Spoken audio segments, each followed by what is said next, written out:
Wow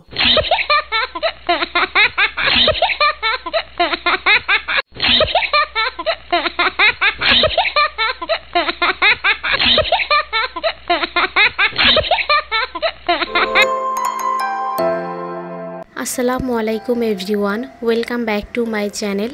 সবাইকে ঈদ মোবারক। ঈদের অনেক অনেক শুভেচ্ছা আর দোয়া রইল সবার জন্য। ঈদের দিনের ভিডিওটা আপলোড দিতে একটু দেরি হয়ে গিয়েছে, তার জন্য আমি সত্যি অনেক বেশি দুঃখিত। আসলে বুঝতেই পারছেন বাসায় কত রকমের কত কাজ থাকে ঈদের সময়, আর যেহেতু একটা না দুইটা চ্যানেল আমাকে সামলাতে হয়, তো সব মিলিয়ে পেরে উঠিনি, একটু লেট হয়ে গেল। তো এই যে সকাল সকাল ঘুম থেকে উঠে আমার ছোট পাখিকে গোসল করিয়ে ঈদের নতুন ড্রেসটা পরিয়ে দিয়েছি। সম্পূর্ণ রেডি করে বাবা আর চাচার সঙ্গে নামাজ পড়ে আসলো। এখন আপনারা অনেকেই বলতে পারেন মেয়ে মানুষ কিভাবে জামাতে নামাজ পড়তে গেল। আসলে ও তো ছোট বাচ্চা, ওর কি এসব নিয়ম আছে বলুন তো? নামাজ তো সে পড়তে পারে না এখনও, তবে দুইজনের সঙ্গে যায়, ওর আব্বু আর ওর চাচার সঙ্গে যায়, দুইজনের মাঝে বসে থাকে আর ওর আব্বু আর ও হচ্ছে নামাজ পড়ে। দেন তারপরে বাসায় চলে আসে। এটা হচ্ছে কিছুই না, জাস্ট ওর একটু আনন্দ।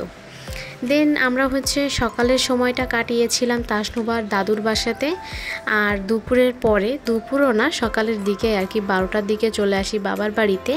তো এসে সর্বপ্রথম যে কাজ আমার ছিল সেটা হচ্ছে আমার ভাইপো ভাইজিদেরকে ঈদ সালামি দেওয়া। তো সবাইকে দিয়েছি, সবারটার ভিডিও করি নাই, জাস্ট সুমাইয়া নুসাইবাকে দেওয়ার সময় একটু ভিডিও করছিলাম।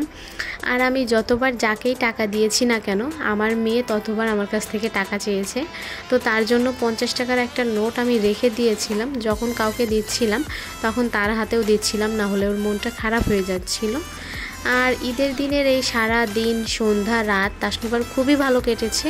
আসলেও খুবই ছোট, ঈদ বলতে কিছুই বুঝে না, তারপরেও বাড়িতে এত মানুষ, এত আত্মীয় স্বজন, সবাইকে পেয়ে ও অনেক আনন্দ করে। এমনিতেই আমার মেয়ে নানু বাড়িতে আসতে খুব ভালোবাসে, প্রতিটা বাচ্চাই তার নানার বাড়িতে যেতে ভালোবাসে। তো নানা বাড়িতে এসে ভাই বোনদের সঙ্গে খুব ভালো ঈদ কাটিয়েছে। এটা হচ্ছে ওর দ্বিতীয় কুরবানি ঈদ। আগের বার প্রথম ছিল, এবার হচ্ছে দ্বিতীয়। আলহামদুলিল্লাহ, এভাবে আস্তে আস্তে আমাদের চোখের সামনেই এই ছোট বাচ্চাটা বড় হয়ে যাবে। আপনারা সবাই ওর জন্য দোয়া রাখবেন।